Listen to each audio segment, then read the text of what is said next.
Olá pessoas, espero que estejam todos bem. Esse vídeo faz parte de uma série de aulas que a gente vai ter sobre a Ásia medieval. Lembrando que, como a gente viu quando estudou a África medieval, quando a gente fala em Ásia medieval, a gente fala medieval entre aspas, porque a Ásia não teve exatamente uma Idade Média. A gente está falando do que a Ásia vivia, enquanto a Europa vivia a Idade Média.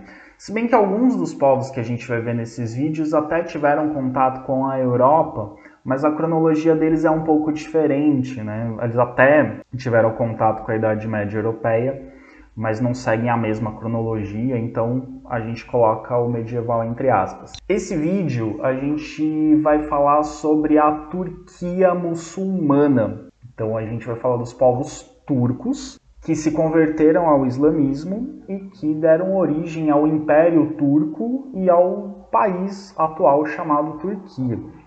Os turcos, na verdade, eles são, um conjunto de povos, não tem um povo turco. Existem alguns povos que formam a etnia turca, né, que fazem parte de um grupo étnico, cultural e linguístico, mas é como se fossem mais ou menos famílias diferentes, grupos diferentes dentro desse grupo maior que são os turcos. A gente vai falar basicamente de dois, que para nós são os mais importantes. O primeiro grupo turco que vai ser importante para nós, quando a gente fala da Turquia muçulmana, são os seljúcidas, que o nome está aparecendo aí na tela para vocês. Os seljúcidas, eles são um grupo de origem nômade. Eles se originaram na Ásia Central. A Ásia Central ali, próximo China, Índia, por aquele pedaço ali. Eles eram um grupo nômade. E esse grupo nômade, por ser nômade, circulava, né, andava por diversas regiões da Ásia, e esse grupo nômade, ou esses grupos nômades dos seljúcidas, se sedentarizaram no Cazaquistão. O Cazaquistão é um país que fica ali entre a Europa e a Ásia, ali. Então é bem a região da Ásia Central. Então tá ao sul da Rússia, da parte asiática da Rússia. Então eles se sedentarizaram ali, eles se fixaram ali. Nos séculos 10 e 11, entre os séculos 10 e 11, os seljúcidas se converteram ao islamismo. Então a religião islâmica chegou àquela região do Cazaquistão. Aliás, o Cazaquistão ainda hoje é um país com uma grande população islâmica e que não é árabe, né? Lembram das aulas de islamismo? Árabe é uma coisa, muçulmano é outra. Nem todo árabe é muçulmano, nem todo muçulmano é árabe. Pois bem, os seljúcidas não são árabes, são turcos e se converteram ao islamismo. O Cazaquistão ainda hoje não é um país árabe, mas tem uma grande população de muçulmanos. Os seljúcidas, eles se converteram ao islamismo e eles tiveram uma participação muito ativa dentro do Império Islâmico. Eles ajudaram a expandir o Império Islâmico, se tornaram soldados e tiveram uma certa influência dentro do Império Islâmico. E entre os séculos 11 e 12, os seljúcidas conquistaram vários territórios, né, e começaram a formar o que seria um império próprio, né? Depois que o Império Islâmico se divide em vários reinos, os seljúcidas eles começam a ter o próprio império, formar os próprios domínios. Então eles conquistaram a região da Ásia Menor. A Ásia Menor é a atual Turquia, onde hoje está o país Turquia, é o que a gente chama de Ásia Menor. Eles também conquistaram o Egito, conquistaram a Síria, a Pérsia e a Palestina. Então conquistaram ali a região do Oriente Médio. Eles ficaram conhecidos por executar grandes obras públicas, como por exemplo mesquitas, né? Fizeram grandes templos, grandes hospitais, mercados e escolas. Então, a cultura islâmica trouxe para os seljúcidas também uma cultura mais urbana. Então, eles construíam cidades com grandes obras. Mas a partir do século XII, por disputas internas entre os próprios seljúcidas, disputas por herança de trono e também disputas religiosas para ver quem seria a liderança do islamismo entre os seljúcidas, essas disputas fizeram com que eles se enfraquecessem e fossem perdendo espaço, fossem perdendo territórios. Então os seljúcidas foram muito importantes porque os seljúcidas foram o primeiro grupo turco a se converter ao islamismo, ajudaram a expandir o islamismo e consolidaram a cultura islâmica dentro da cultura turca, entre os turcos. Então os seljúcidas eles têm essa importância de se converter ao islamismo e enraizar o islamismo entre os turcos. Então aqui a gente tem nesse mapa o que foi o Império Turco Seljúcida. Então os domínios seljúcidas estão marcados aqui no mapa. Esse amarelo mais forte, esse amarelo mais escuro, equivale ao Império Seljúcida. E esse amarelo mais claro aqui, Caracânidas, seriam os territórios vassalos. Lembram? Idade Média, suzerania e vassalagem? Era um território que era subordinado aos seljúcidas e que prestava obediência. Era como se fossem um feudo doado pelos seljúcidas. Não é exatamente a mesma coisa, mas era um território que prestava obediência e fidelidade ao Império Turco Seljúcida. Então aqui a gente está falando do Império Turco Seljúcida. Reparem também, pessoal, que aqui no oeste, aqui temos um velho conhecido nosso, o Império Bizantino. E aqui nós temos a cidade de Constantinopla. Reparem que os seljúcidas chegaram aqui bem pertinho de Constantinopla. Essa região aqui, ó, que eu estou circulando agora, é a tal da Ásia Menor, que hoje é a Turquia. Então eles dominaram aqui embaixo também, ó. Chegaram a dominar aqui a região da Palestina e da Síria, no Oriente Médio, onde hoje fica, por exemplo, Israel.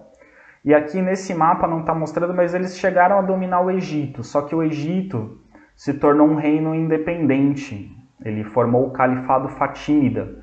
Né? Ele não integrou exatamente o Império Seljúcida, ele formou um reino independente. Então, e aqui, ó, aqui essa região mais central, isso aqui é a antiga Pérsia. Estão lembrados da Pérsia que a gente estudou nas aulas de antiguidade, né? História antiga? E eles dominaram também um pedaço aqui da Península Arábica. Ó. Então os seljúcidas formaram um grande império. E um império islâmico. Não é aquele império islâmico do Maomé, mas é um império que tinha a religião islâmica. Eles também ajudaram a apoiar o islamismo, a ampliar o islamismo. Aí vocês devem estar se perguntando, professor, então foram os turcos seljúcidas que invadiram Constantinopla, porque Constantinopla hoje é a capital, virou Istambul, que hoje faz parte da Turquia, né? Foram os seljúcidas? Não, não foram os seljúcidas. Foi um outro povo turco que invadiu Constantinopla, que a gente vai falar deles daqui a pouco, que é o povo otomano. Então a gente tem os turcos seljúcidas, que foram os primeiros a se converter entre os turcos ao islamismo. E depois do declínio dos seljúcidas, uma outra tribo, que seria uma espécie de uma outra família entre os turcos, ganhou espaço, ganhou notoriedade, que são os turcos otomanos. E eles vão ter força a partir do século XIII, portanto equivalente já ao final da Idade Média europeia. Os turcos otomanos têm esse nome, eles são conhecidos dessa forma por causa do seu primeiro grande líder, que foi o Otoman I, e ele se tornou imperador do Império Turco. Então os otomanos são os descendentes de Otoman. E aí ele formou uma dinastia. O que é uma dinastia? É quando uma família governa um determinado reino, um determinado império durante um tempo. Então a dinastia dos otomanos significa que após Otoman I, os descendentes dele governaram, a família dele governou o Império Turco-Otomano durante muito tempo. Então é por isso que, por causa do Otoman, que formou-se então o que a gente conhece como o Império Turco-Otomano. O Império Turco-Otomano, ele durou muito tempo. Ele começa a se expandir no século XIII ali é 1200 e alguma coisa, e ele existiu até o ano de 1923. Então, para vocês terem noção, o Império Turco-Otomano, ele surge na Idade Média e o Império Turco Otomano participou da Primeira Guerra Mundial. Então ele durou muito tempo e ele foi muito importante. Claro, já na Primeira Guerra Mundial era um império muito fraco, um império muito enfraquecido, que pouco depois da Primeira Guerra Mundial se desmembrou, deixou de ser um império e seus territórios deram origem a vários países. Mas os turcos otomanos, eles formaram um império muito grande e muito poderoso. Tanto que foram eles, os turcos otomanos, que em 1453 acabaram com o Império Bizantino. Foram os turcos otomanos que invadiram Constantinopla em 1453, mudaram o nome de Constantinopla para Istambul e transformaram a cidade, que era capital do antigo Império Bizantino, em capital do Império Turco Otomano. Os turcos otomanos, o Império Turco Otomano dominou uma grande região, por exemplo, entre outros territórios, dominou a Grécia. Então, a Grécia atual tem a sua independência proclamada em relação ao Império Turco Otomano. Eles se separaram do Império Turco Otomano. Então, eles dominaram vários territórios e territórios muito importantes. O principal imperador, o principal governante dos turcos otomanos foi o Solimão, conhecido como Solimão o Magnífico. Então, ele tem esse título de O Magnífico, porque ele foi muito importante. O governo do Solimão, que foi entre 1520 e 1566, portanto já não é mais Idade Média Europeia, já equivale à Idade Moderna da Europa. O governo dele foi o auge do Império Turco-Otomano, foi o momento mais próspero, e é ele, o Solimão, que está representado aí nessa imagem, andando em seu cavalo. Ao fundo é Constantinopla com suas muralhas. Então ele foi um rei extremamente importante, extremamente influente, extremamente poderoso e que também conversava, negociava de igual para igual com os reis da Europa. Era até mais poderoso que muitos reis da Europa. E ele, diferentemente dos reis europeus, era um rei, um governante muçulmano. E de novo, não esqueçam, os turcos são muçulmanos, mas turco é uma coisa, árabe é outra. São povos diferentes, tá? Então, como eu já comentei com vocês em outras aulas, que aqui em Uruguaiana as pessoas confundem turco com árabe, com palestino, os muçulmanos daqui de Uruguaiana são majoritariamente palestinos. Alguns libaneses, mas não são turcos. É que como as pessoas confundem árabe com turco, elas acabaram chamando os muçulmanos daqui de Uruguaiana de turcos, mas na verdade eles não vieram da Turquia. São palestinos, que é um povo de origem árabe, e libaneses, que também é um povo de origem árabe. Aqui, pessoal, a gente tem um mapa com o Império Otomano em 1683, que foi o auge territorial. Então ali no século XVI, governo do Solimão I, a gente tem o auge econômico, o auge de poder, mas aqui é o auge de domínios territoriais.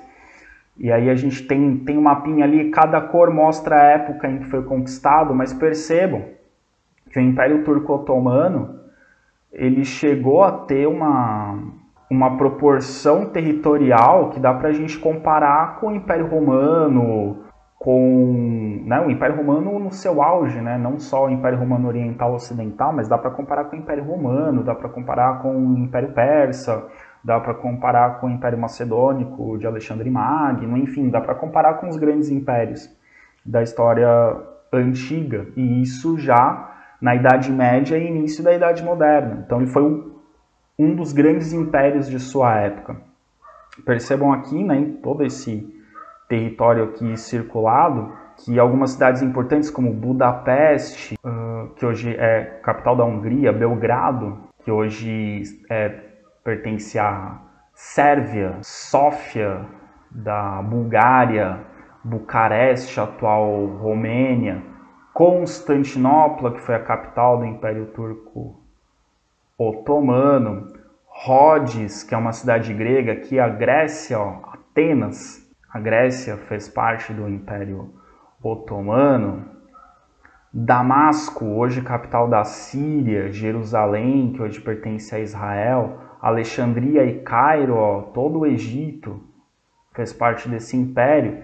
Percebam também que as cidades mais importantes do islamismo, Meca e Medina, chegaram a ser dominadas pelo Império Turco-Otomano. Então, o Império Turco-Otomano chegou a ser a principal força do islamismo, ali já entrando na Idade Moderna.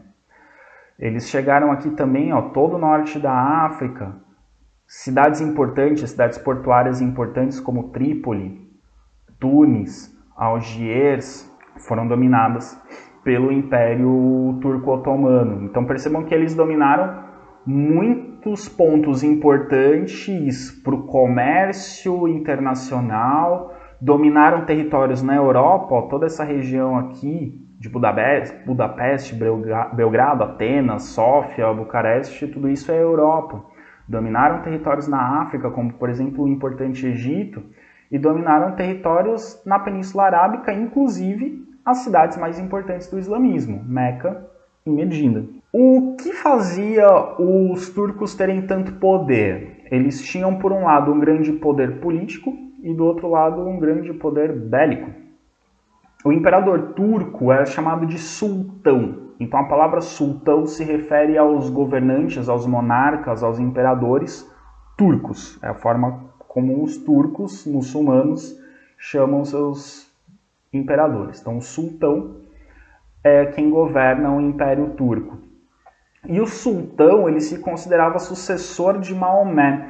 Vocês devem se lembrar nas nossas aulas sobre islamismo que entre os árabes tinha uma disputa entre os sunitas e os xiitas para ver quem era o sucessor de Maomé.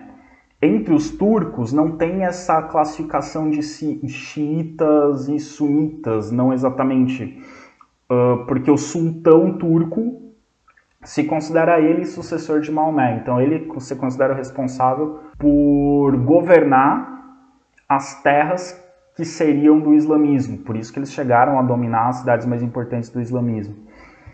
E como ele se considerava sucessor de Maomé, ele estava acima das leis. Então ele tinha um poder absoluto, que a gente pode dizer, né? Então ele não obedecia a leis. As leis eram determinadas por ele. Do ponto de vista militar, né, do ponto de vista bélico das armas, parte dos sucessos dos turcos otomanos na guerra pode ser explicado pelos janízaros, que é essa imagem aqui de baixo. Antes de falar da imagem de baixo, vocês devem ter reparado aqui em cima é o sultão, que ele tem esse turbante imenso na cabeça, que alguns alunos acham até engraçado esse turbante aqui, gigantesco, muito maior do que a cabeça dele. Esse turbante equivale a uma coroa. O que seria a coroa da Europa cristã é o turbante do sultão. Então esse turbante enorme representa o poder que ele tem sobre as pessoas. Então por isso esse turbante tem esse significado. E aqui os janízaros. O que eram os janízaros? Os janízaros eram uma coisa assim meio filme de ação misturado com ficção científica.